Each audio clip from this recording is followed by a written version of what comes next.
θα σας δείξω 10 μυστικά μέρη στο Brookhaven που οι περισσότεροι δεν γνωρίζουν. Είσαι έτοιμος? Πάμε να τα δούμε. Αν πας στο παλιό νοσοκομείο, ανέβεις στον όροφο και πατήσεις το ραγισμένο τοίχο, θα μπεις σε ένα σκοτεινό εργαστήριο με περίεργα αντικείμενα.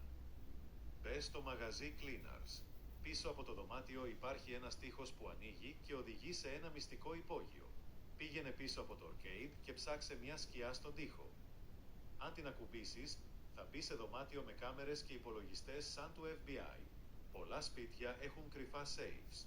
Μπορεί να βρίσκονται πίσω από καθρέφτες ή σε κρυφά δωμάτια. Ψάξε καλά. Κολύμπησε μέσα στον καταράκτη στο κάμπιν και θα βρεις μια μυστική σπηλιά με βασιλικό θρόνο και μυστήριο. Στη στρατιωτική βάση, μπες μέσα και πάτα τους διακόπτες.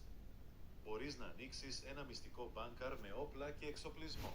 Πήγαινε κάτω από τη μεγάλη γέφυρα και βούτα στο νερό. Κρυμμένο στο βυθό είναι ένα άνοιγμα που σε οδηγεί σε σκοτεινό μυστικό δωμάτιο. Στη βιβλιοθήκη, πάρε το σωστό βιβλίο από το ράφι και θα εμφανιστεί μια μυστική καρέκλα που σε τηλεμεταφέρει αλλού. Πήγαινε στην ταράτσα, στήσε σκάλα ή jetpack και ανέβα ψηλά. Θα βρεις ένα μαγικό σημείο με αστέρι και θέα ολόκληρης της πόλης. Και τέλος, αν μπες μέσα στον ανοιχτό τάφο που γράφει RIP και κάτσεις μέσα, θα σε τηλεμεταφέρει σε άλλο, μυστικό μέρος. Αυτά ήταν τα 10 κορυφαία μυστικά του Brookhaven. Ποιο ήξερες ήδη? Γράψε στα σχόλια και κάνε like αν θες και δεύτερο μέρος.